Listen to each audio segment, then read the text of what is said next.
মুসলিম উম্মার যতগুলো ব্যাধি রয়েছে তার মধ্যে মুসলিম বিভক্তির যতগুলো ব্যাধি রয়েছে তার মধ্যে 1 নম্বর ব্যাধি বলে আমি আগে থেকে বক্তব্য বলে আসি। 4টি ব্যাধি, 4টি কারণ আমি ধারাবাহিকভাবে বলে থাকি। 1 নম্বর হলো মুসলিম বিভক্তি মৌলিক 1 নম্বর কারণ হলো সমাজে প্রচলিত জয়ী ও জাল হাদিস। 2 নম্বর কারণ হলো কোরআন, পবিত্র কোরআন ও সহিহ হাদিসের ভুল অর্থ ও মন গড়া ব্যাখ্যা। কোরআন হাদিসই পড়ছি, মানতে চাচ্ছি, কিন্তু ওর ব্যাখ্যা করছি উল্টা, মানুষকে নিজের দলের মতো ব্যাখ্যা করছি। আপনারা এই ফেব্রুয়ারি মাসিক আল ইতিসাম এই সংখ্যায় পাবেন অপব্যাখ্যা কিছু ভয়াল রূপ তুলে ধরেছে। তার মধ্যে শেখ আকরামুজ্জামান বিন আব্দুস সালাম হাফিজাহুল্লাহ তাআলা তিনি কিছু অংশ উল্লেখ করেছেন আর কিছু অংশ আরেকজন উল্লেখ করেছেন। তো অপব্যাখ্যা মাঝখানে এই কথাটি বলতে আসলাম কেন? যারা সালাফি আকীদার দাবিদার, আহলে হাদিস আকীদার দাবিদার, তারাও নিজস্ব স্বার্থে, সামাজিক স্বার্থে, মান অভিমানের স্বার্থে কোরআন এবং সহিহ হাদিসের দিব্যি ভুল ব্যাখ্যা করতেন, ভুল অর্থ করছেন। এটা হলো বর্তমান প্রেক্ষাপট। 3 নম্বর, মানুষের তৈরি করা শিরিক এবং বিদআতি আমল। 1 নম্বর কি বলেছি মনে আছে? জাহালত জয়ীফা। 2 নম্বর, পবিত্র কোরআন এবং সহিহ হাদিসের ভুল অর্থ এবং অপব্যাখ্যা। 3 হলো মানুষের তৈরি করা শিরিক ও বিদআতি আমল। 4 নম্বর হলো বিধর্মীদের সংস্কৃতি, কৃষ্টি, কালচার। এই 4টি বিষয় মুসলিম উম্মার মাজা ভেঙে দিয়েছে। যদি এই 4টি বিষয় থেকে আমরা উত্তরণের পথ খুঁজে পাই এবং এর সমাধান করতে পারি, তবে আবারও মুসলিম উম্মাহ ঐক্যবদ্ধ হবে ইনশাআল্লাহ। সমাজে অন্তত 90%, 90% ধর্মীয় ক্ষেত্রে দলিল আছে, প্রত্যেকের পিছনেই দলিল আছে। শুধু আমাদের বিবেচনায় আমরা পাই যে হয়তোবা 10 ভাগ ক্ষেত্রে কোনো দলিল নাই, বিনা দলিলেই চলছে। কিন্তু 90 ভাগ ক্ষেত্র আছে সমাজে, যার কাছেই কথা বলবেন দেখবেন সে কোনো না কোনো দলিল দিয়ে কথা বলছে। ওর পিছনে দলিল একটা আছে মানে, আর তার অধিকাংশই হলো জাল এবং জয়ীফ। যেমন একটা কথা প্রচলিত আছে, ইখতিলাফুল উলামায়ে রাহমাতুন, আলেমদের ইখতিলাফ কি? রহমত। এটা তো খুব শুনেছেন কথাটা, অথচ এটা কোনো হাদিসই না, নাউযুবিল্লাহ। অথচ হাদিস বলে প্রচারিত হচ্ছে। একজন আলেমের বক্তব্য হিসাবে কেউ উল্লেখ করেছেন। তাহলে এই ইখতিলাফটা দ্বীনের মূলনীতির ইখতিলাফ না, আকীদাগত ইখতিলাফ না, ফিকহি ইখতিলাফ সম্পর্কে বলতে গিয়ে তিনি এই কথাটি বলেছেন, অথচ হাদিস বলে প্রচারিত হচ্ছে। এইরকম দলিলবিহীন গাঁজাখুরি কথা খুব কম আছে, তবে দলিল আছে, এইগুলোরই প্রভাব বেশি, যেগুলো জয়ীফ এবং জাল হাদিস। অনুরূপভাবে আরেকটা আমল চালু আছে, প্রচলিত আছে, ছোট্ট একটা আমলের কথা বলি, যার পক্ষে কোনো জাল হাদিসও না। তাশাহুদে বসে যখন আপনি বলেন আশহাদু আল্লা ইলাহা ইল্লাল্লাহ, টুপ করে আঙ্গুলটা উঠে আবার নামিয়ে ফেলেন, আসেন একটা আমল। শেখ নাসিরউদ্দিন আলবানী রাহমাহুল্লাহ বলছেন এর পক্ষে কোনো সহিহ হাদিসও নাই, হাসান হাদিসও নাই, এমনকি কোনো জাল হাদিসও নাই, অথচ এটা আমল হিসাবে চলছে। আবার এটা নিয়ে ইখতিলাফ আছে। হাদিসে আসছে যেটা 1336 এবং 38 নম্বর হাদিস সহিহ মুসলিম খুলুন, রাসূলুল্লাহ সাল্লাল্লাহু আলাইহি ওয়াসাল্লাম এইভাবে আঙ্গুলটা ধরে তিনি এইভাবে নড়াতে থাকতেন, যতক্ষণ তাশাহুদ করতেন ততক্ষণ নড়াতে থাকতেন।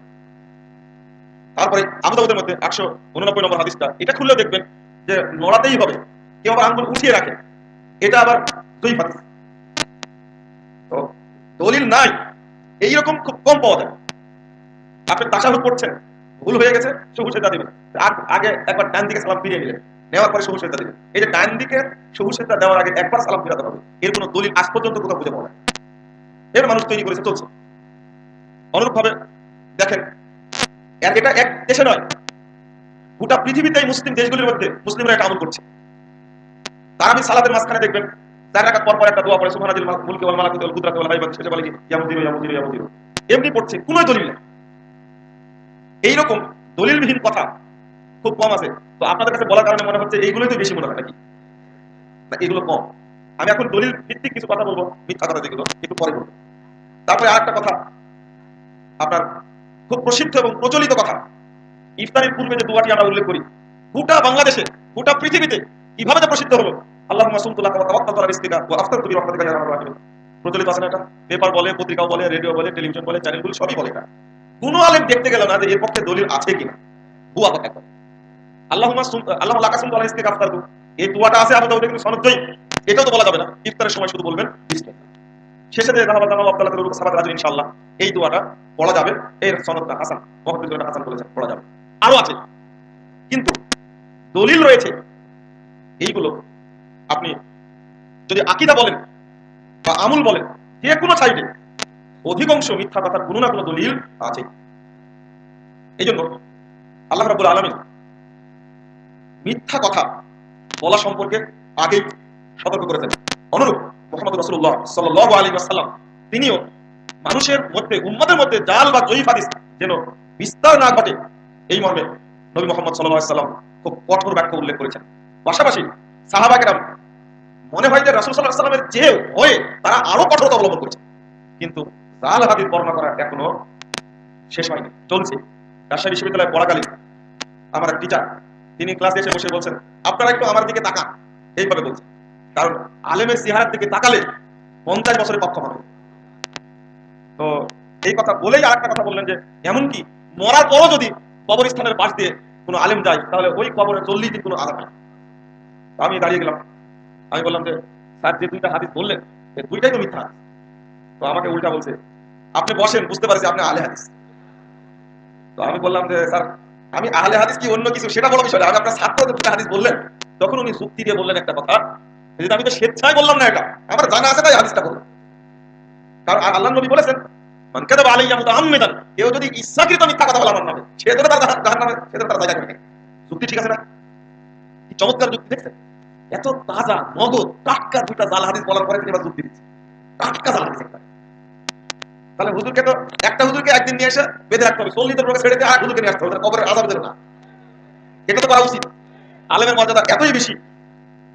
তো আমি বললাম যে না, এটা একটা হাদিস ঠিক আছে, এই হাদিসটা সহিহ বুখারী 491 পৃষ্ঠা বর্ণিত, দ্বিতীয় খণ্ডে আর প্রথম খণ্ডে 491 পৃষ্ঠা আছে। নবী মুহাম্মদ সাল্লাল্লাহু আলাইহি ওয়াসাল্লাম বলছেন এখানে মান কাযাবা আলাইয়া মুতাআম্মিদান, যে আমার উপরে ইচ্ছাকৃত মিথ্যা আরোপ করবে, ফালিয়াতাওয়াক্কাহু মাকানাহু মিনান নার, সে যেন তার স্থান জাহান্নামে তৈরি করে নেয়। আল্লাহ আলেমদেরকে জাহান্নামে দিতে চান না, তাই আল্লাহ বলছেন তোমার স্থানটা তুমি নিজেই তৈরি করে নাও, এই দায়িত্বটা আমার থেকে দেওয়া দরকার না। অন্যান্য হাদিসে আসছে আল্লাহকে জাহান্নামে ঢুকাবে, আর আলেমদের ক্ষেত্রে কি ব্যবহার করেছেন, সেজন্য তার স্থান জাহান্নামে করে নেয়, নিজেই যেন তৈরি করে নেয়। এই কথা বলার পরে আমি আরেকটা দলিল বললাম, স্যার আরেকটা কিন্তু হাদিস আছে সহিহ বুখারী প্রথম খণ্ডে 21 পৃষ্ঠার মধ্যে পাবেন, মাইয়াকুল আলাইয়া মালাম আকুল, কেউ যদি এমন কথা বলে যে কথা আমি মুহাম্মদ বলিনি, ফালিয়াতাওয়াক্কাহু মাকানাহু মিনান নার, সে যেন তার স্থান জাহান্নামে করে নেয়। এবার যাবে কোথায়? এখানকার ইচ্ছাকৃত কথা নাই। তো জাল হাদিস বলছেন, এরপরে গলাবাজিটা খুব বেশি। নিজেও বলছেন এটা যে জাল হাদিস, আমি তার ইচ্ছাকৃত বলছি না, যুক্তিও আছে এটা। জাল হাদিস প্রচারণার ক্ষেত্রে আলেম ওলামা এত এগিয়ে এবং শীর্ষে যে পরিণামের কথা বলা হয়েছে, এই পরিণাম তাদের স্মরণ না, একেবারে স্মরণ নাই। প্রথমত জয়ীব এবং জাল হাদিসের প্রচারকরা এর পরিণাম সম্পর্কে গাফেল, এবং হাদিসের বাস বিচার অর্থাৎ হাদিসের সনদ সহিহ না জয়ীব এই বিষয়ের সচেতনতা দরকার। এই মর্মে বাংলাদেশের কোন মাদ্রাসায় উসুলে হাদিসের প্রতি গুরুত্ব দিয়ে পড়ানো হয় না, কোন মাদ্রাসায় বললাম সরাসরি। এমনকি আহলে হাদিস মাদ্রাসা যেগুলো আছে সেইগুলো হাদিসের কিতাব পড়ানোর জন্য যত পরিশ্রম করা হয়, আলহামদুলিল্লাহ আহলে হাদিস মাদ্রাসাগুলিতে হাদিসের কিতাব ভাগ ভাগ করে পড়ানো হয়। তবে উসুলে হাদিস পড়ানোর ক্ষেত্রে হাদিসটা পড়বে কেন? একজন উস্তাদ আমার সামনে বলছেন যে ইসনাদুহু মাজহুল, যে হাদিসটা মাজহুল, তবে তো জয়ীব না, আমল করা যাবে। আপনি বিষয়টা দেখেন, এটা তো আপনি বুঝবেন না। জয়ীব যদি বলা হয় তাহলে এই হাদিসটা কতটুকু বাতিল হয়ে যায়, আর মাজহুল বললে কতটুকু বাতিল হয়ে যায়, এই উস্তাদের জ্ঞানটা নাই। বিষয়টা এইরকম, একটা লোকের অসুখ হয়েছে, তো বলছে যে এই ক্যান্সার হয়েছে, যক্ষা তো হয়নি, বাঁচার সম্ভাবনা আছে। কি বুঝলেন তাহলে? বুঝতে পারছেন কি? ডাক্তার দেখে লোকটাকে বলছে কি যে ক্যান্সার হয়েছে, যক্ষা তো হয়নি, অর্থাৎ বাঁচার আশঙ্কা আছে। মানে কি ডাক্তার কি রোগ চিনে? ঠিক উস্তাদের অবস্থা এরকম। বলে মাজহুল হাদিসটা মাজহুল, তবে আমল করা যাবে, জয়ীব তো না। অথচ জয়ীবের চেয়ে মাজহুল কথাটা মুহাদ্দিসগণ বললে যে আরো বেশি পচে গেল হাদিসটা, সেই অনুভূতিটা হুজুরের। এটা বললাম আহলে হাদিস মাদ্রাসার কথা। আর মাযহাবী মাদ্রাসা যেগুলো আছে, মাযহাবের মধ্যে অনেকগুলো ভাগ আছে। কিছু আছে বেরলভীতে মাদ্রাসা, এরা পৃথিবীর যত মিথ্যা কথা আছে সবগুলোকে হাদিস মনে করে। আর আরেকটা আছে যারা দেওবন্দি, তারা পীরদেরকে খুব ভক্তি করে, তাদের ভাষা হলো আকাবির। এই আকাবির রাজা বলেছে ইজাস্তাহাদাল মুস্তাহিদ ফাহুয়া তাসহিহুল্লাহ। মানাহিজুল মুহাদ্দিস একটা বইয়ের নাম। এত গভীরে রাত্রিতে মাথাতে তো মনে আসার কথা না। একটা বইয়ের মধ্যে আমি মূলনীতিটা পেয়ে আশ্চর্য হয়েছি। উপমহাদেশের খবর শুনে সৌদি আরবের লোক, একজন বড় পণ্ডিত মানুষ, তিনি দেখছেন ৭০০ পৃষ্ঠায় মানাহিজুল মুহাদ্দিসের বইয়ের মধ্যে যে হিন্দের একটা মূলনীতি রয়েছে। সেই মূলনীতিটা হলো এই, কোন মুস্তাহিদ ব্যক্তি যদি, কোন বড় আলেম যদি কোনো হাদিসকে দলিল হিসাবে গ্রহণ করে, আজ থেকে নিয়ে 500 বছর আগে, 200 বছর আগে কোন আলেম একটা হাদিসকে দলিল হিসাবে উল্লেখ করেছে, যদি হাদিসটা জাল হয় তবুও তার জন্য সহিহ না। মানে ওই হাদিসের আর কোনো তাহাকে করার প্রয়োজন নেই। কেন? একজন বড় আলেম এটা উল্লেখ করেছেন, অতএব এটা সহিহ না জয়ীফ এটা বলার দরকার নাই, এটা উম্মতের জন্য কি হয়ে যাবে? সহিহ হয়ে যাবে। নাউজুবিল্লাহ, নাউজুবিল্লাহ। এটা দেখেন আল্লাহ নবীর হাদিসের বিরোধী কথাটি। মুহাম্মদ রাসূলুল্লাহ সাল্লাল্লাহু আলাইহি ওয়াসাল্লাম বলেছেন, সহিহ বুখারীর দ্বিতীয় খণ্ডের 1092 পৃষ্ঠা হাদিসটা পাবেন। আল্লাহ নবী বলেছেন, ইযা হাকামাল হাকিম ফাজতাহাদা ফাসাবা ফালাহু আজরান। যখন কোন মুজাদ্দিদ আলেম, মুজতাহিদ আলেম যখন কোন সিদ্ধান্ত পেশ করবেন, ফাসাবা অতঃপর সিদ্ধান্তটা ঠিক করলেন, ফালাহু আজরান এই ব্যক্তির জন্য ডবল নেকি হলো, আলহামদুলিল্লাহ। একমাত্র মুজতাহিদ ব্যক্তির জন্য এটা মর্যাদা। ওয়া ইযা ইজতাহাদা ফাআখতা ফালাহু আজরুন ওয়াহিদ। আর যখন মুজতাহিদ ব্যক্তি সিদ্ধান্ত নিয়ে ভুল সিদ্ধান্ত নেবেন, তবুও তিনি একটি নেকি পাবেন। তাহলে কোন আলেম গবেষণা করতে গিয়ে জাল হাদিস বা জয়ীফ হাদিস পেশ করতে তো পারেন। অতএব আজকে যদি সেটা ধরা পড়ে, সেটা কি সংশোধনযোগ্য নয়? অবশ্যই সংশোধনযোগ্য, কিন্তু ওই মূলনীতি তৈরি করা হয়েছে একটা ষড়যন্ত্রের কারণে। কারণ এই বাংলাদেশে যে সমস্ত কিতাবপত্র পড়ানো হয়, সবচেয়ে মর্যাদাবান কিতাবের নাম হলো আল হিদায়া, 2 নম্বর হলো শারে বেকায়া, তারপরে পড়ানো হয় আপনার আল কুদুরি, তারপরে বাহরুর রায়, ফতোয়া শামী, ফতোয়া আলমগিরি, তারপরে দুররে মুখতার। এই সমস্ত বইগুলো পড়ানো হয়। আর এই বইগুলোর মধ্যে অধিকাংশ লেখকই পেশ করেছেন দলিল মাযহাবকে টিকানোর জন্য। জাল এবং জয়ীফ হাদিস তৈরি করে তাদের বইয়ে উল্লেখ করেছেন মাযহাবের দলিল হিসেবে। নাউজুবিল্লাহ। শুধু তাই, আপনার কথাটা বললে আপনারা বিশ্বাস করতে চাইবেন না। উপমহাদেশের একজন বিদ্বান, নাম হলো আব্দুল হাই লাহলাবী রাহিমাহুল্লাহ, খুব প্রসিদ্ধ একজন ব্যক্তি, হানাফি বিদ্বান। তিনি তার একটা বই লিখছেন, জামে সাগীরের মধ্যে ভূমিকা নাফে কাবীরের 13 পৃষ্ঠা লিখছেন, কাম মিন মুতামাদিন ইতামাদা আলা আজিল্লাতিল ফুকাহা মামলুন বিল আহাদিসিল মাওদুআ ওয়া লা সিয়ামাল ফাতওয়া। তিনি বলতে চাচ্ছেন যে অনেক কিতাবের উপরে বড় বড় জ্ঞানী ব্যক্তি নির্ভরশীল, অনেক বড় বড় কতই না কিতাব রয়েছে যেগুলোর উপরে বড় বড় বিদ্বান নির্ভরশীল, অথচ বইগুলো সব মামলুন বিল আহাদিসিল দাঈফা, এই বইগুলো সব জাল হাদিস দ্বারা পরিপূর্ণ। ওয়া লা সিয়ামাল ফাতওয়া, বিশেষ করে ফতোয়ার কিতাব। এরপরে তিনি বলেন, আল্লাহ তাআলা ইলা হিদায়া মিন আজিল্লাতিল হানাফিয়া, তুমি কি দেখো না, পাঠককে লক্ষ্য করে বলছেন, তুমি কি হিদায়া কিতাবের দিকে তাকিয়ে দেখো না, যেটা হানাফি মাযহাবের সবচেয়ে বড় মর্যাদাবান কিতাব। ওয়া ইলাল আজিজ মিন আজিল্লাতিশ শাফিয়া, এবং শাফি মাযহাবের কিতাব শারহুল আজিজ। এই বইটার মধ্যে কদ যাকারা তাকসানিফিহিমা ফি তাসানিফিহিমা, তারা দুইজন তাদের লেখনীতে এমন হাদিস উল্লেখ করেছেন, লাম ইউজাদ আসারুন ইনদা খাবীরিন মিনাল হাদিস, এমন কথা তারা উল্লেখ করেছেন মুহাদ্দিসগণের নিকটে এই সমস্ত হাদিসের কোনো অস্তিত্বই পাওয়া যায় না। আমি বললাম আব্দুল্লাহ আল আখলাবী নামে একজন প্রখ্যাত হানাফি বিদ্বান এই উপমহাদেশের, তার কথা বললাম, তিনি তার বইয়ের মধ্যে এইভাবেই উল্লেখ করছেন। এইভাবে জাল এবং জয়ীফ হাদিস দ্বারা যেহেতু ফিকহি গ্রন্থগুলো রচিত হয়েছে, সাথে সাথে একটা মূলনীতি তৈরি করে দেওয়া হয়েছে, একটা ষড়যন্ত্র, মুসলিম উম্মার জন্য ষড়যন্ত্র এটা। তারা যেন জাল এবং জয়ীফ হাদিস পরিত্যাগ না করতে পারে, তার একটা মূলনীতি উল্লেখ করা হলো। কোন মুজতাহিদ ব্যক্তি, কোন গবেষক ব্যক্তি যদি জাল হাদিস ও জয়ীফ হাদিস ও দলিল হিসাবে উল্লেখ করে, তাহলে ওটা সহিহ হিসাবে গ্রহণযোগ্য হবে। নাউজুবিল্লাহ। আর এটার কারণে আজকে জাল এবং জয়ীফ হাদিস থেকে মাদ্রাসায় পড়ুয়া হেদায়া পড়ায় 2 বছর, 1 বছর কুদরি পড়ানো হয়, 1 বছর শারহু বেকায়া পড়ানো হয়, অথচ হাদিসের কিতাবটা পড়ানো হয় মাত্র 1 বছরে। 9 খান কিতাব, তাও আবার বুখারী মুসলিমের 4টা পাঠ, 2 করে 4 পাঠ, 9 খান হাদিস পড়ানো হয় উপমহাদেশের মাযহাবী মাদ্রাসাগুলোতে মাত্র 1 বছরে। বুখারী, মুসলিম, আবু দাউদ, নাসাঈ, তিরমিজি, ইবনে মাজাহ, আর একটা হলো তাহাবী, আর একটা মুওয়াত্তা মুহাম্মদ, মুওয়াত্তা মালিক, 6 আর 3 হলো 9। 9টি কিতাব 1 বছরে পড়ানো হয়, শুধু বলা হাদাসানা হাদাসানা হাদাসানা, আর কোনো কথা নেই। শিক্ষক প্রশ্ন করলে, ছাত্র প্রশ্ন করলে, শিক্ষক 2টা কথা বলে, একটা হলো বলে যে এটা চলে গেছে সামনে চলো, অথবা বলবে এটা সামনে আসবে এখন চলো। কি বুঝলেন আপনারা? এই 2টা কথা বললেই হাদিস পড়ানো যায়। হাদিসের মর্যাদা পাঠদানের ক্ষেত্রে এত নিচে নেমেছে। এরপরেও আমার একটা আপত্তির কথা আপনাদের সামনে বলি, আল্লাহ আমাকে মাফ করুন। সারা বছর সহিহ বুখারী পাঠদান করার সময় সহিহ বুখারীকে এমনকি উস্তাদের ছেলে আব্দুল্লাহ বিন আব্দুল রাজ্জাক কথা বলছে মাঝে মাঝে আপনাদের সাথে, এর নিজে সাক্ষী, দারুল উলুম দেওবন্দে বসে, মসজিদে রাশিদিয়ার নিচতলায় বসে হাদিস পড়াচ্ছেন। বলা হয় উপমহাদেশের বড় একজন বিদ্বান সাঈদ আহমদ পালানপুরি, তিনি বুখারীর হাদিস পড়াচ্ছেন। পড়াতে পড়াতে 3টা হাদিস, 3টাই মাযহাবী বিরোধী। যখন 3টা হাদিসকে তারজিহ দিলেন, 3টা হাদিসকে, হাদিসের উপরে মাযহাবী ফতোয়াকে ঘুরিয়ে ফিরিয়ে যখন মাযহাবী ফতোয়াকে প্রাধান্য দিলেন, তখন আমি বললাম এখানে তাড়াতাড়ি উঠো, না হলে আল্লাহর গজব নাযিল হবে। শেষে আমি ওখান থেকে বেরিয়ে আসতে বাধ্য হলাম। 2013 সালের কথা বলছি, এপ্রিল মাসে। আমি বলছিলাম যে যদি সহিহ বুখারীর হাদিস পড়ানোটা এত বড় অন্যায় হয়, হাদিসকে যদি আমি সহ্য না করতে পারি, তাহলে গোটা দেশে হানাফি মাদ্রাসাগুলিতে, মাযহাবী মাদ্রাসাগুলিতে খতমে বুখারীর অনুষ্ঠান করে 1 বছরের রুজি সংগ্রহ করা হয় কেন? আপনি খতমে হেদায়া করেন, কোনো আপত্তি থাকবে না। আপনি খতমে কুদরি করেন, কোনো আপত্তি থাকবে না। আপনি খতমে আলেম ফতোয়া আলমগিরি করেন, আমার কোনো আপত্তি থাকবে না। সারা বছর ইমাম বুখারীর নাম বদনাম হবে, হাদিসের উপরে মানুষের রায়কে প্রাধান্য দেওয়া হবে, আর ওই হাদিসের খতমে বুখারী অনুষ্ঠান করে একটা জাতির সঙ্গে প্রতারণা করা কি দরকার? এটা সহ্য করা যায় না। এটা আমি ভাবতেও পারি না যে এই প্রতারণা দেওয়া হচ্ছে কেন। এক শ্রেণীর আলেম এখন তো মাঠে নেমেছে।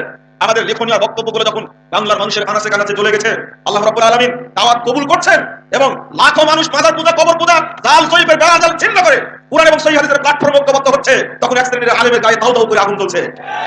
কোথায় আব্দুর রাজ্জাক বিন ইউসুফের প্রোগ্রাম, কোথায় মুজাফফর বিন মুহসিনের প্রোগ্রাম? সেই প্রোগ্রাম বন্ধ করার জন্য প্রশাসনকে মিথ্যা রিপোর্ট দিয়ে সিএমবি বলে চিত্রিত করে প্রোগ্রাম করে বন্ধ করার ষড়যন্ত্র বানাচ্ছে তারা। এরা যাত্রা প্যান্ডেলকে বন্ধ করার জন্য সাহস করে না, এরা স্টার জলসা বন্ধের আবেদন করতে পারে না, এরা নোংরা চ্যানেলগুলো বন্ধের আবেদন করতে পারে না। বাংলাদেশে কত নোংরা ছবি প্রদর্শিত হচ্ছে, দেশটাকে জেনার স্বর্গরাজ্য বানাচ্ছে তারা।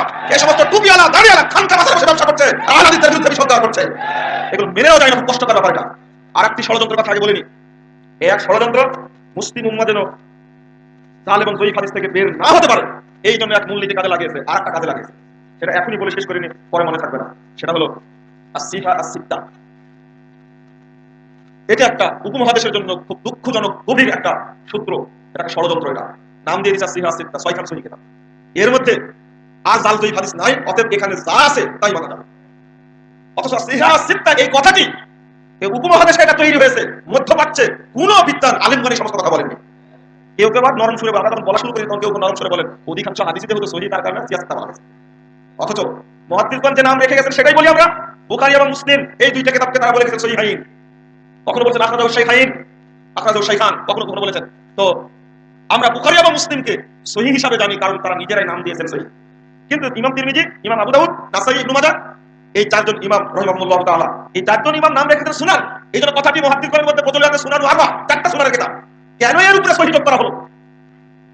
অথচ চারটা কিতাবের মধ্যে শেখ নাসিরউদ্দিন আলবানী রাহিমাহুল্লাহ গুণনা অনুযায়ী, লেটেস্ট গুণনা অনুযায়ী তিনি বলছেন তিরমিজি, আবু দাউদে 1054টি জয়ীফ হাদিস আছে, আবু দাউদে জাল হাদিস নাই। তিরমিজিতে 832টি জয়ীফ এবং জাল হাদিস আছে, ইবনে মাজাহতে 876টি জয়ীফ জাল হাদিস আছে, নাসাঈতে 390টি জয়ীফ হাদিস আছে, মুনকার হাদিস আছে, সব মিলে 390টি। 3152টি জয়ীফ এবং জাল হাদিস তিনটাকে চারটা কিতাবে আছে, অথচ ছেড়ে দিয়েছে কি বলে?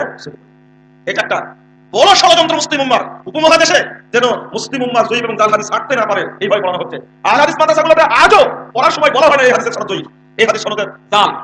ইমাম তিরমিজি রাহিমাহুল্লাহ 105 পৃষ্ঠায় দ্বিতীয় খণ্ডের ওই যে হুজুরদের একটা হাদিস নিয়েছেন, হুজুরদের হাদিস নিয়ে কেন বললাম? হুজুরের একটা হাদিস খুঁজে খুঁজে পেয়েছে দাড়ি কিভাবে ছাড়তে হয়। আল্লাহ নবী এই পার্শ্বে থেকে এবং নিচের দিক থেকে দাড়ি কেটে সাইজ করে রাখতেন, একটা হাদিস আছে। ইমাম তিরমিজি নিজেই বলছেন হাদিসটা জাল। আপনি বলুন তিরমিজির সব হাদিস কি সহিহ হলো তাহলে? ইমাম তিরমিজি রাহিমাহুল্লাহ বলছেন 98 পৃষ্ঠা করুন প্রথম খণ্ডে, মাগরিবের পরে 6 রাকাত সালাত পড়া, এই দেশে যেটা বলা হয় সালাতুল আওয়াবিন। তিনি বড় একটা মন্তব্য করে বলছেন এই হাদিসটা মুনকার, অস্বীকৃত, মুহাদ্দিসগণ এই হাদিস গ্রহণ করেনি। 6 রাকাত সালাত আদায় করলে, মাগরিবের পরে 6 রাকাত পড়লে 12 বছরের পাপ ক্ষমা হয়ে যায়। আবার সুবহানাল্লাহ বলে, সুবহানাল্লাহ না, নাউজুবিল্লাহ বলতে হবে। আরেকটা হাদিস উল্লেখ করেছে 20 রাকাত পড়লে 50 বছরের পাপ ক্ষমা হয়ে যাবে। এটা একটা তিনি নিজেই বলছেন হাদিস। আরো শুনবেন আপনি, অনেক আছে। সালাতুল আওয়াবিন সম্পর্কে একটু ধারণাটা পরিষ্কার করে দিন। সালাতুল আওয়াবিন মাগরিবের পর সালাত না, এটা জাল হাদিস মানতে হবে কেন? মুহাম্মদ রাসূলুল্লাহ সাল্লাল্লাহু আলাইহি ওয়াসাল্লাম তিনি 130 পৃষ্ঠা বলেন তিরমিজির মধ্যে আসছে, যে ব্যক্তি মান সাল্লাল গাদা ফিল জামাআহ, যে ব্যক্তি জামাতের সাথে ফজরের সালাত আদায় করবে, সুম্মা ক্বাদা ইয়াসকুরুল্লাহ, অথবা বসে বসে আল্লাহর জিকির করবে, কুরআন তেলাওয়াত করবে, হাত্তা তাতলু আশ-শামস, ইতিমধ্যে পূর্ব আকাশে সূর্য উঠে যাবে, সাল্লাল্লাহু আলাইহি ওয়া সাল্লাম, অথবা 2 রাকাত সালাত আদায় করবে, কাজে হাজ্জাতিন ওয়া উমরাতিন তাম্মাতিন তাম্মাতিন তাম্মাতিন। মুহাম্মদ সাল্লাল্লাহু আলাইহি ওয়াসাল্লাম বলেছেন এই 2 রাকাত পড়লে ওই ব্যক্তির জন্য পূর্ণ একটা হজ, পূর্ণ একটা উমরার নেকি হবে, পূর্ণ একটা হজ, পূর্ণ একটা উমরার নেকি হবে, পূর্ণ একটা হজ, পূর্ণ একটা উমরার নেকি হবে। এই হাদিসটা সহিহ, এটা মানেন আপনি।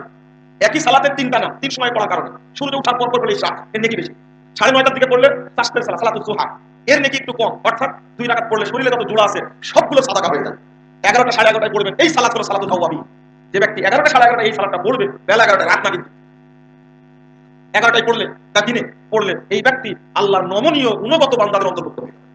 এটা হাদিস, আমি না বলতে চাচ্ছিলাম না, বুঝাতে চাচ্ছিলাম। তিরমিজি, ইমাম তিরমিজি নিজেই বলছেন হাদিস জয়ীফ, হাদিসটা জাল, হাদিসটি মুনকার। তাহলে তিরমিজির সব হাদিস কি সহিহ? এই কথাটি বলার কারণে পরিবেশটা হয়ে গেল উল্টা। এখন যে কোনো আলেম তিরমিজির হাদিস পালেই মনে করে হাদিসটি সহিহ। আবু দাউদের মধ্যে 1054টি জয়ীফ হাদিস আছে, অথচ বলা হচ্ছে যে আবু দাউদের সব হাদিস সহিহ। শুধু হাদিস সহিহ, আবু দাউদের বেশ কয়েকটি হাদিসকে উৎখাত করা হয়েছে উপমহাদেশ থেকে।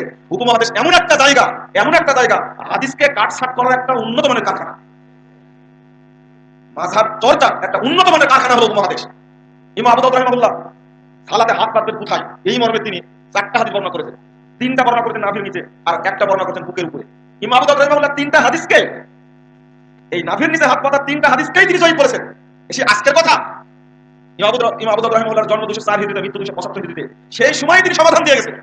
এবার আবু দাউদেই হাদিস আছে, কিন্তু 1265 হিজরিতে আসাহুল মাতাব থেকে ছাপানোর সময় এই হাদিসের এবারটা হাদিসটা চেঞ্জ করে দেওয়া হলো। এই 4টা হাদিসের একটাও আবু দাউদে নাই। আউট করে দিয়েছে, খতম করে দিয়েছে, গিলে ফেলেছে। চারটা হাদিস। কেন? ইমাম আবু দাউদ রাহিমাহুল্লাহ তিনি নিজেই যেহেতু নবীর নিচের হাত পাতার হাদিসকে জয়ী করেছেন, সুতরাং লাখো ছাত্রকে কখনো বোঝানো যাবে না। কি করলো? এই চারটা হাদিসও রাখবো না, আমি নিচেটা রাখবো না, বুকের উপরটা রাখবো না, যাবি যা হবি যা। নাই, চারটা হাদিস একটাও নাই। আপনি খুলেন এক সময় 10 আবু দাউদ করে না। এটা একটা, একদিকে সিয়াসাতটা বলে একটা দর্শন ছুড়ে দিয়েছে, দিয়ে আলেম ওলামার মাথা একদিকে ঘুরিয়ে দিয়েছে, আর একদিকে তাও সহ্য হয়নি, রাগটা মিটেনি, এবার হাদিসটাকে কি করলো? তুলে দিল। হাদিসটা ছিল, হাদিসটা জয়ী সনদই ছিল, সহিহ হাদিস সনদ ছিল, টোটাল হাদিস যদি উঠিয়ে যায় তাহলে আপনি সনদ বিশ্লেষণ করবেন কি করে? এক 202 পৃষ্ঠায় খুলেন, আবু দাউদের উপরে এত অত্যাচার হয়েছে, মাঝে মাঝে খুব মায়া লাগে, আবু দাউদের প্রতি খুব মায়া লাগে, যে বেটা আপনার প্রতি এত নির্যাতন শুরু করেছে কেন বেদাতিরা? কারণ আছে, ইমাম আবু দাউদ রাহিমাহুল্লাহ এমন একজন পণ্ডিত বিদ্বান, ইমামগণ তাকে উপাধি দিয়েছেন ইমাম আহলিল হাদিস। বলুন আলহামদুলিল্লাহ। ইমাম আহলিল হাদিস তার নাম। তিনি সালাত অধ্যায়টাকে এমন সুন্দর করে সাজিয়েছেন, খুঁটিনাটি সালাত সংক্রান্ত কোনো হাদিস বাদ দেন। মুহাদ্দিসগণ সালাত সংক্রান্ত যত অধ্যায় রচনা করেছেন তার মধ্যে ইমাম আবু দাউদ হলেন শীর্ষে, এত হাদিস কোনো মুহাদ্দিস সালাত অধ্যায় নিয়ে আসেন। আল্লাহু আকবার।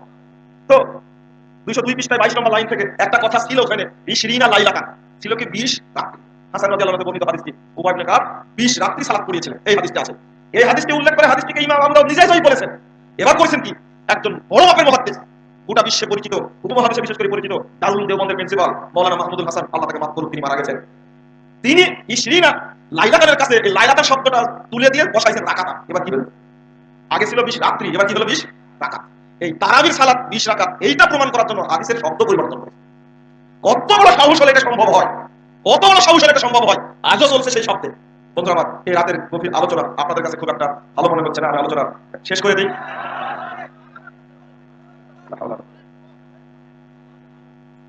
আচ্ছা একটু থামেন, একটু থামেন, আর একটা কথা বলে নিই। আপনারা তো শুনছেন আলহামদুলিল্লাহ, কিন্তু আপনাদের তো কষ্ট হবে, একটু পরে পড়া লাগবে না? আচ্ছা একটু থামেন, জাযাকুমুল্লাহ খাইরান। আমি আরেকটু এগিয়ে যাই, তাহলে বোঝানো সহজ হবে। এই জাদ এবং সহিহ হাদিসের প্রভাবটা আপনারা একটা ছোট্ট একটা বই, কয় টাকা জানি না, আমি জানি না, হাদিস জালিয়াতির স্বরূপ একটা বই, মানুষের জ্ঞানী মানুষের মাথায় ঢুকানোর জন্য, আলেমদেরকে বুঝানোর জন্য কয়েকটা পৃষ্ঠায় এই কথাটা আমি সংকলন করেছি, 1 বছর এখনো হয়নি। আপনাদের কাছে দোয়া চাইবো যে আল্লাহ যেন আমাদের খেদমতগুলো কবুল করেন, আল্লাহ আমিন। এর মধ্যে আরেকটি তথ্য বলি, সেটা না বললে হচ্ছে না। একটা বই কিনলাম ঢাকা থেকে, আল মুস্তাদরাক আল মুস্তাদরাক আলা সহিহাইন, মুস্তাদরাক হাকিম যেটা বলা, ইমাম হাকিমের যে গ্রন্থটি, এই গ্রন্থটির মধ্যে বর্তমানে সূক্ষ্মভাবে ইন্টারনেটের যে সফটওয়্যার ছাড়া হচ্ছে হাদিসের, আলেম ওলামা সহ আপনাদের সবাইকে বলছি, এরপরে অনেক সময় আসবে, এটা আজকে সতর্কতার সাথে বলছি, এই কথা আমি কোনোদিন বলিনি মিডিয়ার সামনে, আজকে বলছি। ইন্টারনেটের মাধ্যমে যে হাদিসের সফটওয়্যারটা দেওয়া হচ্ছে, আল মাকতাবাতুশ শামিলা, এই সফটওয়্যারের মধ্যেও হাদিসের এবারও পরিবর্তন করা হচ্ছে, নাউজুবিল্লাহ। তার মধ্যে একটি হাদিস মুস্তাদরাক হাকিম, হাদিসটা হলো এই, দেখেন, তারাবির বিতির সালাতের বিরুদ্ধে একটা ষড়যন্ত্র চলেছে কঠিন ভাবে। 1 নম্বর ষড়যন্ত্র হলো এই যে 1 রাকাত সালাত নামে কোনো সালাত নেই, অথচ 995 নম্বর হাদিসটা খুলুন, সহিহ বুখারী, সহিহ বুখারীতে 1 রাকাত বিতিরের 8টি হাদিস বর্ণিত হয়েছে। কয়টি? 8টি হাদিস। আপনারা সুন্নাত চালু করার স্বার্থে বেশিরভাগ সময় 1 রাকাত বিতির পড়বেন। 1 2 নম্বর, নবী মুহাম্মদ সাল্লাল্লাহু আলাইহি ওয়াসাল্লাম 1 রাকাত বিতির পড়াতেই পছন্দ করতেন। যদি সুন্নাত, মরা সুন্নাতকে, এই পরিত্যক্ত সুন্নাতকে জীবিত করার স্বার্থে এই যুগে যদি আপনি মানেন, তো নবী মুহাম্মদ সাল্লাল্লাহু আলাইহি ওয়াসাল্লাম আপনাকে একটা উপহার দিয়ে দিয়েছেন। উপহারটা হলো এই, আল্লাহ রাসূল বলেছেন, ইন্না মিন ওয়ারাইকুম জামানা সাবরিন, তোমাদের পরে একটি ধৈর্যের যুগ আসবে। 10394 নম্বর হাদিস, তাবরানী কাবীরের মধ্যে আসছে, তোমাদের পরে একটা ধৈর্যের যুগ আসবে, এই যুগে আমার সুন্নাতকে কেউ মানবে না। লিল মুতামাসসিকি ফি, যে ব্যক্তি এই যুগে আমার সুন্নাতকে শক্ত করে ধরে থাকবে, ফালাহু আজরু 50 শাহীদা, ওই ব্যক্তির জন্য 50 জন শহীদের মর্যাদা রয়েছে। আল্লাহ নবী মুহাম্মদ সাল্লাল্লাহু আলাইহি ওয়াসাল্লাম এই কথা বলা মাত্রই ওমর রাদিয়াল্লাহু আনহু, জ্ঞানী মানুষ, তিনি বলছেন, মিন্না মিনহুম, আল্লাহ নবী এই মর্যাদাটা কি তাদের যুগের না আমাদের যুগের শহীদদের মর্যাদা? বুঝতে পারেননি? তাদের যুগে যারা শহীদ হবে তাদের মর্যাদা, না আমাদের যুগে যারা বদর উহুদ খন্দকে শহীদ হয়েছে তাদের মর্যাদা? আল্লাহ নবী বলেন, লা বালমিন ওয়া না না, তোমাদের যুগে শহীদ হওয়া 50 জন শহীদের মর্যাদা আল্লাহ তাকে দান করবে। নাসিরউদ্দিন আলবানী রাহিমাহুল্লাহ এই হাদিসটা নিয়ে এসে বলছেন যে কেন এত মর্যাদা? সাহাবা কেরাম রাসূলকে দেখে আমল করতেন, জিবরিলকে দেখে আমল করতেন, ওহী নাযিল হওয়া দেখতেন, মুজিজা দেখতেন, তারা সেইভাবে আমল করতেন। আর এই যুগে তারা আমল করছে, মানুষ অত্যাচার করার পর সুন্নাত কাকে ধরে আছে, অথচ নবীকেও দেখেনি তারা, জিবরিলকেও দেখেনি তারা, ওহী নাযিলও দেখেনি, রাসূলের মুজিজা দেখেনি, শুধু বিশ্বাস করে সুন্নাতকে মেনে চলছে। তো এটা একটা উপহার। আরেকটা, সুন্নাতে নেকি তো এমনি পাবেন, নবী মুহাম্মদ সাল্লাল্লাহু আলাইহি ওয়াসাল্লাম 1 রাকাত বিতির পড়াকে পছন্দ করতেন। কি করলো? ইমাম আবু হানিফা রাহিমাহুল্লাহর নাম দিয়ে একটা হাদিস তৈরি করেছে, সহিহ মুসলিমের সালাত অধ্যায়ের বেতের আলোচনা ঠিকায় আবার ইমাম মুসলিম নিয়ে আসতেন কথাটি। ইমাম আবু হানিফা বলেছেন 1 রাকাত নামে কোনো সালাত নেই। আচ্ছা, সনদ কি, দলিল কি? না, এমনিতেই হাদিসের সনদ আছে, রাসূলের নামে বর্ণনা সাহাবীর মাধ্যমে এসেছে, এরপরে সনদে ত্রুটি হলে হাদিস বাতিল হয়ে যাচ্ছে। আর মাযহাবী গ্রন্থগুলো এমন কানা গ্রন্থ, না আছে তার সনদ, না আছে কোনো রাবীর নাম, না আছে রাসূলের নাম, এমনি একজন মানুষের কলা আবু হানিফা বলে আছে, ওটাই চলছে। মাযহাব টিকানোর জন্য 4টি মাযহাবের 4টি গ্রন্থ রয়েছে, এই জন্য তো আমরা এইভাবে স্পষ্ট কথাই বলে থাকি যে শুধু এক মাযহাবের অপরাধ না। অনেকেই বলে মালয়েশিয়ার মানুষ আল হাদিস আকীদার মানুষ। কে বলেছে আপনাকে? তারা পুরোটাই হলো শাফি মাযহাবের মানুষ। কোন সালাফি বা আল হাদিস আকীদার মানুষ সেখানে গেলে বক্তব্য রাখলে জানতে পারলে ওকে জেলখানায় জায়গা আসলে জায়গা দেবে না। অথচ তার জোরে আমিন বলে, অথচ রফুল আয়দান করে। আমি সালাত করতে গিয়ে প্রথম ভাবলাম যে একটা আল হাদিস মসজিদ পেলাম, খুশিতে আমি বাবা তার জোরে আমিন বলছে, বুকে হাত পাচ্ছে। কিন্তু পরে যেগুলো করলো সেগুলো আশ্চর্য হলো। আপনি সিঙ্গাপুরে যাবেন যখন, তখনও দেখবেন অধিকাংশ মসজিদ আপনার মধ্যে সালাত করে, বুকে হাত পাতে, রফুল আয়দান করে, জোরে আমিন বলে, আপনি খুশি হয়ে যাবেন। কিন্তু তারা মূলত শাফি মাযহাবের মানুষ। আমুলে মানুষের চরিত্র চিনা যায় না, আকীদাই চরিত্র চিনা যায়। আমাকে জিজ্ঞেস করেন আপনি রফুল আয়দান করেন কেন? আমি উত্তর দেব মুহাম্মদ রাসূলুল্লাহ সাল্লাল্লাহু আলাইহি ওয়াসাল্লাম রফুল আয়দান করে সালাত আদায় করতেন, তাই করি। কিন্তু তাকে জিজ্ঞেস করেন, সে বলবে যে শাফি মাযহাবে আছে, ইমাম শাফি রফুল আয়দান করতেন, তাই করি। এই আমল করে কোনো লাভ আছে? তারা অনুসরণ করে কিতাবুল ওয়াজিজের, হানাফি মাযহাব অনুসরণ করে হেদায়াত, আর হাম্বলি মাযহাবের লোকেরা অনুসরণ করে মুগনি, মালিকি মাযহাবের মানুষ অনুসরণ করে মুদাওয়ানা। চারটার মধ্যে কোনো পার্থক্য থাকলো? এইগুলো তৈরি করে নিয়েছে নিজ নিজ মাযহাবের লোকেরা। দুর্ভাগ্য। আপনারা কি তৈরি করেননি? বাংলাদেশের টঙ্গীর মাঠে দলটি ফাজাইল আমল ছাড়া কিছুই পায় না। এটা তার একটা দর্শন। আর একটা দল মওদুদি রাসাইল মাসাইল ছাড়া কিছুই পাবে না, শুধু ওর মধ্যে ডুবে থাকে। ওর মধ্যে যে মিথ্যা কথা আছে, যুক্তিভিত্তিক কথা, হাদিসকে কুরবানি করা হয়েছে, কোনো দিকে লক্ষ্য নাই। তারা এত বইপত্র পড়ে, জেলখানায় গিয়ে একজনকে বলছিলাম তারা অনেক কিছু পড়ে, অনেক কিছু জানে, কিন্তু যা পড়ার দরকার তা পড়ে না। তারা পড়বে কোরআন এবং হাদিস বেশি বেশি, তা না পড়ে যত বিদ্যানের কথা আছে তা কোন কোন বিদ্যানে পড়বে জানেন? যারা খারেজি মার্কা বিদ্যান তাদের বইগুলো বেশি পড়বে। আরো বেশি পড়বে কি নিউজ লেটার, যেটা শিয়ারা বের করে থাকে। শিয়া আন্দোলনকে তারা খুব ভালোবাসে। নাউজুবিল্লাহ। যে শিয়ারা আজকে হারামাইনের উপরে আক্রমণ করার প্রচেষ্টা চালাচ্ছে, সেই শিয়া কিনা কোথায় করার জন্য বাংলাদেশ ব্যক্তিগত ঘুরে বেড়াচ্ছে। আপনাকে কোন দিকে যাবেন? আপনি কোন দিকটা বিপদ ঢুকবেন? আপনি হাউসি বিদ্রোহীদের উপরে ইয়ামানের সৌদি সরকার আক্রমণ করছে, এটা আল্লাহর রহমত। আপনারা তো আজও বুঝেননি। এই বিদ্রোহীরা ইরান হলো বর্তমান বিশ্বের মুসলমানদের জন্য সবচেয়ে বড় শত্রু। বর্তমান বিশ্বের মুসলমানদের জন্য বাশার আল আসাদ সবচেয়ে বড় শত্রু। হাউসিরা ইহুদি খ্রিস্টানদের চেয়েও বড় শত্রু। সৌদি আরবের বর্ডারে হলো ইয়ামান। তারা বিশ্বের মুসলিমরা ইবাদতের জন্য কাবায় হারামে উপস্থিত হয়, আর তাদের উপরে সরাসরি ইয়ামান থেকে রকেট ছড়ে। এটা কি সহ্য করা যায়? আপনি তাদের উপরে ভক্তি কেন এত? দারুজ্জামান নামে এক বিশ্ববিদ্যালয়, এক ফ্রেন্ডের সাথে দেখা হলো, সে বিয়ে করেছে। দারুজ্জামান বিশ্ববিদ্যালয়ের একজন ছাত্রীকে বলছে যে শেখ 6 বছর আগে বিয়ে হয়েছে, কিন্তু এক একটা ছাত্র ছাত্রীকে তার একটা ডিকশনারি বানিয়ে দেয় হাদিসের। দারুজ্জামান বিশ্ববিদ্যালয়টা ইয়ামানে পুড়িয়ে 26,000 ছাত্র যেখানে পড়াশোনা করে, সমস্ত বিশ্ববিদ্যালয় পুড়িয়ে একবার ফাঁকা হয়েছে। এত ভক্তি কেন হাউসিদের উপরে? বন্ধুরা, আমরা অন্যদিকে চলে গেছি। এক একটা দল এক একটা নীতির অনুসরণ করছে আগে থেকে, শুধু মাযহাব না, তরিকা না। অনুরূপভাবে ঠিক মাযহাবকে টিকানোর স্বার্থে এক রাকাত বেতেরকে কিভাবে খতম করা যায় সেই বুদ্ধি করেছে। আমার কাছে অন্তত 18 থেকে 21টি বই রয়েছে। 18 থেকে 21টি বই এই দেশের লেখা উলামা কেরামের বই। ছোটদের যখন মাদ্রাসায় পড়ি, খারেজি মাদ্রাসায়, তখন এত শ্রদ্ধা করতাম আলেমদেরকে। বড় বড় আলেম নাম শুনলে বক্তব্য শুনতে যেতাম, এটা আমার অভ্যাস ছিল এই আলেমদেরকে। কিন্তু পরে তাদের বই পড়ে দেখছি তারা হাদিসের প্রচারক না, বরং তারা জাল এবং সহিহ হাদিস তারা গোটা মুসলিম উম্মাহকে ডুবানোর জন্য ব্যস্ত রয়েছে। নাউজুবিল্লাহ।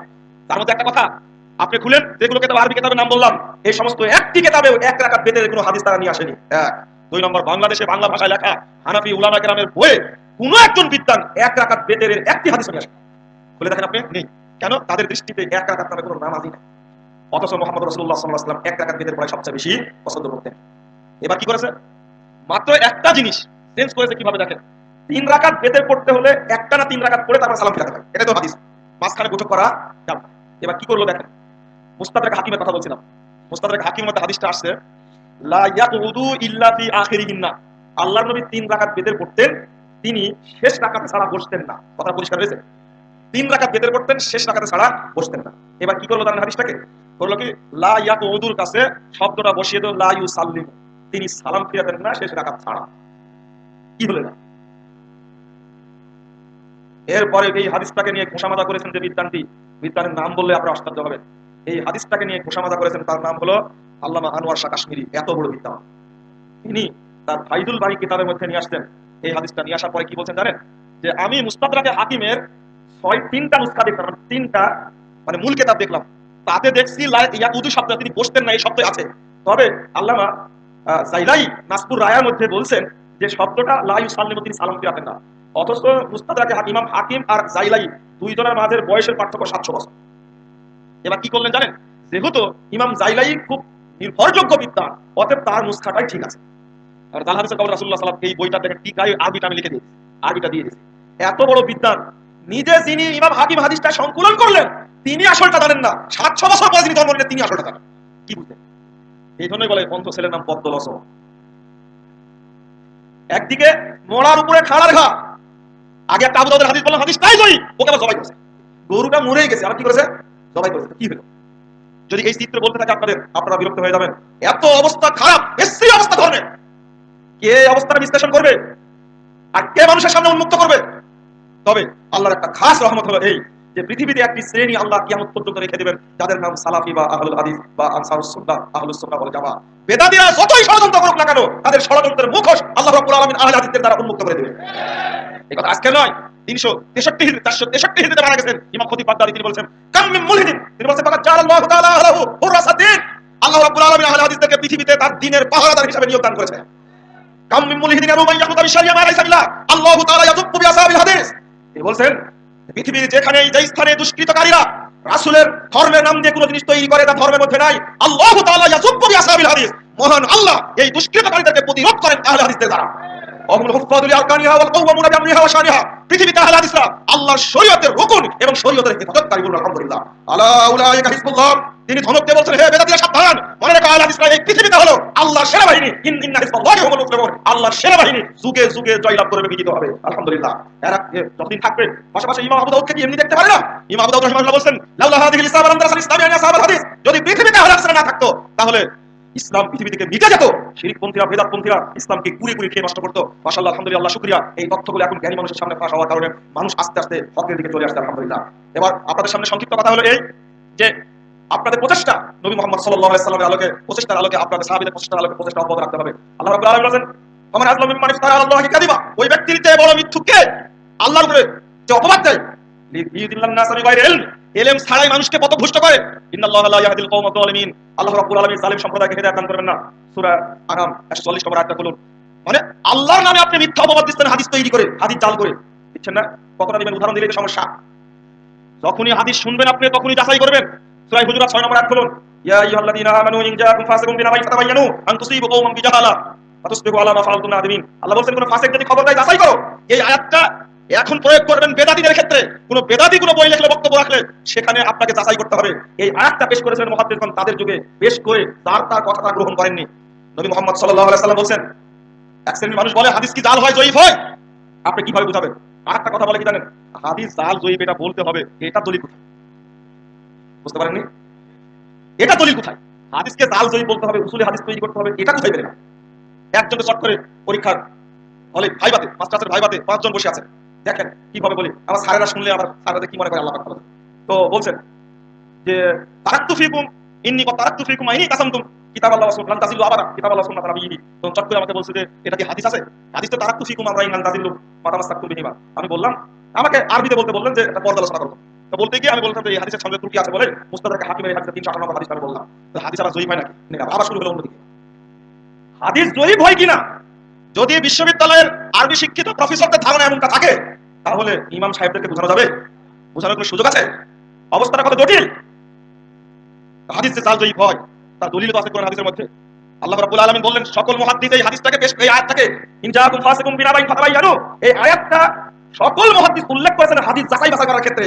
তাহলে এই হাদিসটা, এই আয়াতটা তারাই দলিল গ্রহণ করেছেন, আপনার কাছ থেকে দলিল তো খোঁজা দরকার নাই আমার। এক। দ্বিতীয় কথা, আল্লাহ নবী মুহাম্মদ সাল্লাল্লাহু আলাইহি ওয়াসাল্লাম বলছেন 491 পৃষ্ঠা, সে যে হাদিসটা আমি বললাম বাল্লিগু আন্নী ওয়ালা ওয়া, একটি কথা জানা থাকলেও আমার পক্ষ থেকে পৌঁছে দাও। আপনারা পৌঁছান, কিন্তু ওই কথাটা বলেন না আন্নী আমার পক্ষ থেকে, মানে শুধু পৌঁছাতে পারলেই হলো। কি পৌঁছাচ্ছেন? যে ব্যক্তি জামাতের সাথে এক ওয়াক্ত সালাত আদায় করবে, এই ব্যক্তির 3,35,54,432 গুণ নেকি হবে। কি বুঝলেন আপনারা? পৌঁছা দিলেন তো, এটা দিলেন না? কার পক্ষ থেকে পৌঁছালেন এটা? এটা হলো ফাজালে নামাজ থেকে পৌঁছালেন এটা। কিন্তু আল্লাহর মধ্যে বাল্লিগু আন্নী আমার পক্ষ থেকে পৌঁছাও, এই আন্নী আমার পক্ষ থেকে পৌঁছাতে হবে এটা মানে না। আবার বলে দিলেন যে ব্যক্তি এক ওয়াক্ত সালাত কাজা করবে, পরে আবার পড়ে নিবে, এই অপরাধের কারণে তাকে 2,88,00,000 বছর জাহান্নামে থাকতে হবে। এই বইটি আরবিতে অনুবাদ হয়েছে, বাংলাতে, উর্দুতে, ফ্রেঞ্চ ভাষায়, চীনা ভাষায়, বাংলাদেশের পৃথিবীতে যত ভাষা আছে সব ভাষাতে প্রায় বইটি অনুবাদ হয়েছে। দেখেন অন্তত 70% কথা তার মধ্যে মিথ্যা আছে। কিভাবে বিশ্বব্যাপী চলছে জাল এবং জয়ীফ হাদিসের মিথ্যা কাহিনী জয় জয়কার। আপনি সাফ করবেন কি করে? তবে অচিরেই আপনাদেরকে তাবলীগের মূলনীতি একটা বই উপহার দেব ইনশাআল্লাহ। তার মধ্যে অপারেশন করা আছে, ভালো করে ইনশাআল্লাহ মানুষ যেন হকটা জানতে পারে। এগুলো পৌঁছে দিলেন আপনি, এটা রাসূলের পক্ষ থেকে পৌঁছালেন। আল্লাহর কাছে বাল্লিগু আন্নী আমার পক্ষ থেকে পৌঁছাও। দুইটা হাদিস অনুবাদ করে আল্লাহ করছে না। কেউ যদি এমন কথা বলে, মানে হাদাসান নবী হাদিসিন ইউরান্নাহু কাযিব, কেউ যদি কোনো হাদিস পেশ করে যে ধারণা করে মিথ্যা কিনা, সহিহ না জয়ীফ কনফার্ম না হয় যদি কোনো ব্যক্তি হাদিস পেশ করে ফাহুয়া আহাদুল কাযিবিন, ওই ব্যক্তি মিথ্যুকদের অন্তর্ভুক্ত। নাউযুবিল্লাহ। হাদিস সহিহ হলেও যদি না জেনে বর্ণনা করেন আপনি হাদিস সহিহ না সহিহ নিশ্চিত হয়ে বর্ণনা যদি না করেন আপনি মিথ্যুক নাউযুবিল্লাহ যে না এই হাদিস পেশ করা যাবে না। আল্লাহ নবী বলেছেন 5 পৃষ্ঠা ইবনে মাজাহ খুলুন। আল্লাহ রাসূল বলেন আবু কাতাদা বলেন সামিউতুন নবী সাল্লাল্লাহু আলাইহি ওয়াসাল্লাম আলা হাযাল মিম্বার ইয়াকুম আকাসাদাল হাদিস। মেম্বারের উপরে দাঁড়িয়ে আল্লাহ নবীকে বলতে শুনেছি মসজিদের নববীর মেম্বারে দাঁড়িয়ে বলছেন তোমরা আমার পক্ষ থেকে বেশি বেশি হাদিস বর্ণনা করা থেকে সাবধান থাকো। আইয়াকুল আলাইয়া ফালিয়াকুল হাক্কান ওয়া সিদকান, কেউ যদি আমার পক্ষ থেকে কোনো কথা বলে সেটা হক বলে সত্যটা বলে। কেন বাবান কাযাবা আলাইয়া মুতাআম্মিদান ফালিয়াতাবাওয়া মাকাদাহু মিনান নার, কেউ যদি এমন কথা বলে যে কথা আমি বলিনি সেটা তার স্থান জাহান্নামে করে দেয়। এই দেখেন নবী মুহাম্মদ সাল্লাল্লাহু আলাইহি ওয়াসাল্লাম বলছেন। ইবনে 3 নম্বর খণ্ডের উস্তাদ আহমদ 666 পৃষ্ঠা খুলুন। মুহাম্মদ সাল্লাল্লাহু আলাইহি ওয়াসাল্লাম বলছেন ইবনে উমর বলছেন লা তাকযিবু আলাইয়া, আমার উপর মিথ্যা করো না, মাইল্লাযী ইয়াকযিবু আলাইয়া ইউবনা বাইতুল ফিন্নার, যে ব্যক্তি আমার উপর মিথ্যাচার করবে ওই ব্যক্তির জন্য জাহান্নামে ঘর তৈরি করা হবে। আল্লাহ নবী বলছেন লা তাকযিবু আলাইয়া, সহিহ বুখারী 21 পৃষ্ঠা খুলুন, কেউ যদি আমার উপর মিথ্যা করো না, মাইল্লাযী ইয়াকযিবু আলাইয়া গেলে জিন্নাহ, যে আমার উপর মিথ্যাচার করবে সেই জাহান্নামে যাবে। আল্লাহ নবী এতগুলো হাদিস বলেছেন ঘোড়ার ঘাস কাটার জন্য, কি করার জন্য বলেছেন? হাদিস তৈরি করার জন্য বলেছেন। এতগুলো হাদিস থাকার পরে হাদিস জাল করেছে, দুর্ভাগ্য আলেম ওলামা বুঝলো না। আরেকটা হাদিস বর্ণিত হয়েছে 509 পৃষ্ঠায় সহিহ বুখারীর মধ্যে মুহাম্মদ সাল্লাল্লাহু আলাইহি ওয়াসাল্লাম বলেন যে লা তাকুম সা হাত্তা ইউসালাতালুনা কাতাবুনা কাবিল সালাসিল কুল্লুহুম ইয়াকুলুনা রাসূলুল্লাহ। আল্লাহ নবী বলেন 30 জন ভণ্ড নবী না আসা পর্যন্ত কিয়ামত হবে না, প্রায় 30 জন ভণ্ড নবী আসবে, প্রত্যেকে বলবে আমি আল্লাহ নবী। আচ্ছা ভণ্ড নবীরা যদি হাদিস তৈরি করে এই হাদিস কি সহিহ হবে? হাদিস বলে জাল হয় না, সহিহ হয় না। যদি জাল হাদিস আপনি বলেন পিছে মার রাখবেন আপনার, দেখবেন যদি বলেন যে 3টা জিনিস চোখে পাওয়ার বৃদ্ধি করে, কয়টা জিনিস? 3টা, তার মধ্যে একটা হলো সুন্দরী মেয়ের দিকে তাকালে চোখে পাওয়ার বেড়ে যায়, পিছে মার রাখবে এই হাদিস বললে। আরেকটা জাল হাদিস হলো আল বাদিনজান শিফাউ মিন কুল্লি দাইন, বেগুন যত খাবে সব রোগ দূর হয়ে যাবে। সব ডাক্তার বলে বেগুন খাও না, হাদিস তৈরি করেছে, ব্যবসায়ীরা তৈরি করেছে, না মাযহাবের নামে তৈরি করেছে। আপনারা বলুন জাল হাদিস যদি বর্ণনা করা হয় একটা লা নবিয়্যা বাদি, আমার পরে কোনো নবী আসবে না। এই ইবলিসটা এতই খারাপ ছিল মুসাইলামা কাজ্জাব, এতই এমন জায়গায় শব্দটা যোগ দিয়েছে লা নবিয়্যা বাদি, আমার পরে কোনো নবী আসবে না। এরপরে যোগ দিয়েছে ইল্লা ইয়া শাআল্লাহ, আল্লাহ চাইলে আসবে। কি আল্লাহ চাইলে নবী আসবে না? আবার আল্লাহ চাইলে আসবে না, আল্লাহ চাইবেন না। খুব খুব দারুণ দারুণ, আলহামদুলিল্লাহ আলহামদুলিল্লাহ। এই বদমাশটা কোন জায়গায় হাত দিয়েছে? যে কোনো মূর্খ মানুষ বলবে আল্লাহ চাইলে কোনটা হয় না, তাই না? অতএব নবী আসতেই পারে, এতটুকু শব্দ যোগ দিয়েছে। যদি এই এতটুকু জাল হাদিসের প্রতি কোনো ব্যক্তি ঈমান আনে তার ঈমান থাকবে না, ঈমান নষ্ট হয়ে যাবে। এই জাল হাদিস কোনটা মানলে ঈমানই থাকবে না। এই হাদিস জাল হাদিস পেশ করে গোলাম আহমদ কাদিয়ানী নামে এই ভণ্ড নবী এই বাংলাদেশের হাজার উপমহাদেশের হাজার মানুষকে কাফের বানিয়েছে। আর বলে জাল হাদিস চলবে। আমি আর দুইটা কথা, একটা কথা মূলনীতি, এই নবীর হাদিসগুলো উমর রাদিয়াল্লাহু আনহু এই হাদিসের আলোকে এমন মূলনীতি পেশ করলেন। এই দলিল দাও, সহিহ মুসলিম 210 পৃষ্ঠা খুলুন, তৃতীয় খণ্ডের। এই দলিল দাও। আবু মুসাকে বলছে দলিল না দিলে তোমার পিঠ পিঠ কেড়ে হত্যা করব। এই দেখেন একটা দলিল। আলী রাদিয়াল্লাহু আনহু 129 এবং 30 পৃষ্ঠা খুলেন তিরমিজি, তিনি বলছেন ইদা হাদাসানি রাজুলুন, কেউ যদি আমার কাছে হাদিস বর্ণনা করে তো বলতাম ইস্তাহলাফতুহু, আমি তাকে বলতাম কসম করো, ফাইদা হালাফা লি সাদাকতুহু, আমার কাছে কসম করলে আল্লাহর নামে কসম করলে আমি তা গ্রহণ করতাম। উসমান রাদিয়াল্লাহু আনহু করতেন যে উসমান রাদিয়াল্লাহু আনহু করতেন একটা আমল করে সাহাবীদের বলতেন দেখো তো আল্লাহ নবী এভাবে করতেন কিনা, সাহাবীরা বলতেন যে আল্লাহ নবী এভাবেই করতেন। এই তিনজন সাহাবীর হাদিস বিশ্লেষণের আলোকেই এবার ডক্টর আজ-জাহরানি আল-আহদাল, তিনি একজন বড় বিদ্বান, তিনি বলছেন 37 পৃষ্ঠায় উসুল মুস্তালাহুল হাদিস ওয়া উসুলুহু এই গ্রন্থে বলছেন ওয়ারিত্তাবা হাদাল মাযহাব সাইরুস সাহাবা, এই চার খলিফা যে হাদিস সংগ্রহের ক্ষেত্রে যে মূলনীতি অনুসরণ করেছেন সকল সাহাবী সেই মূলনীতি অনুসরণ করেছেন, আলহামদুলিল্লাহ। সুম্মাত তাবিঈন ওয়া মান বা'দাহুম, এমনকি তাবিঈগণ এবং তাদের পরে যারা এসেছেন এই চার খলিফার মূলনীতি তারা অনুসরণ করেছেন, আলহামদুলিল্লাহ। এই কথাটা বলার উদ্দেশ্য হলো মূলনীতি আজকে তৈরি হয়নি, এই মূলনীতির সূত্র দিয়ে গেছেন মুহাম্মদ সাল্লাল্লাহু আলাইহি ওয়াসাল্লাম, আর সাহাবা কেরাম এই সূত্রটা পেশ করেছেন, মুহাদ্দিসগণ আমাদের কাছে প্রকাশ করেছেন। কথা ক্লিয়ার? এমনকি as-সুন্নাহ ওয়া মাকানাতুহা এই বইটার মধ্যে একটি কথা আসছে, সেই কথাটা আমার আরবিটা ভালো হোক। তিনি বলছেন ডক্টর মুস্তাফা সিবাই, তিনি বলছেন শুরুতুল আইম্মা, এই দেখেন শুরুতুল আইম্মা অর্থাৎ হাদিসের ইমামগণের শর্তগুলো ইদলিল আমাল বিল হাদিস, হাদিসের প্রতি আমল করার জন্য তারা যে শর্ত আরোপ করেছেন আন্না হাদা কানা শারতু আবি বকর ওয়া ওমর ওয়া আলী লিল আমাল বিল হাদিস, এই শর্তই হলো আবু বকর, ওমর, আলী রাদিয়াল্লাহু আনহুর শর্তগুলো, আলহামদুলিল্লাহ। আহলে হাদিসরা দলিলবিহীন কথা বলে না। অতএব বইগুলো পড়তে হবে মনোযোগ দিয়ে। শরীয়তের মধ্যে কোনো জাল জয়ীব নাই, দুর্বলতা নেই। যদি মিথ্যুক নবীরা হাদিস জাল করে সেগুলো কি সহি হবে? আল্লাহ নবী আরেকটা হাদিস বলতে 8 পৃষ্ঠা ইবনে মাসউদ রাদিয়াল্লাহু আনহু বলতে মাওকুফ সূত্রে তোমাদের কাছে কিন্তু শয়তান আসবে, এসে একটা হাদিস বর্ণনা করবে, বর্ণনা করে চলে যাবে। তখন পরে যখন তুমি বর্ণনা করবে তখন বলবে যে কি লাইব ইসলাম এটা হয়তো আমি তাকে দেখতে পারে চিনতে পারবো কিন্তু তার নাম আমি জানি না। এগুলো ইবলিস শয়তান। শয়তান যে হাদিস বর্ণনা করবে মানুষের সামনে এটা কি সহি হবে? হাদিস জাল হবে, এটা বলছে। আবার কোনো আলেম বলেন যে হাদিস জয়ীফ হলেও আমল করা যাবে, দেখি সহ্য করা যায়, বলে দেখি শরীয়তের মধ্যে কোনো দুর্বলতা আছে? জয়ীফ মানে কি? যদি মুহাদ্দিসগণ জয়ীফ এবং জাল হাদিসকে বাদ দিয়ে জীবন পরিচালনা করতে পারেন, সাহাবা কেরাম পারেন, তাবেঈনরা পারেন, আজকের যুগে আমরা কি সাহাবীদের আদর্শ অবলম্বন করে জান্নাতের পথে চলতে পারি না? অবশ্যই পারবো ইনশাআল্লাহ। তাদের যুগে যেমন জাল এবং জয়ীফ হাদিস ঠাঁই পায়নি, মাযহাবী দলাদলি ঠাঁই পায়নি, তরিকার ভাগাভাগি ঠাঁই পায়নি, তারা যেমন জীবন করেছে আমরা ওইভাবে জাল এবং জয়ীফ হাদিস মুক্ত, মাযহাব তরিকা ফেরকা মুক্ত দল জীবন করতে চাই। আল্লাহ তুমি আমাদের কবুল করো, আল্লাহুম্মা আমিন।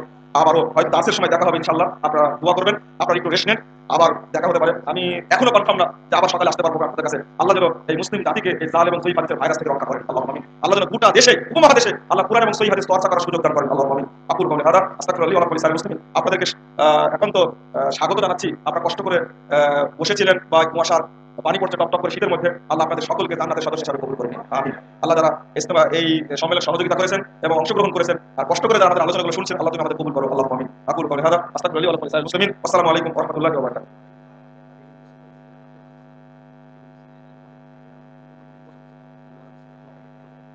আসসালামু আলাইকুম ওয়া রাহমাতুল্লাহ।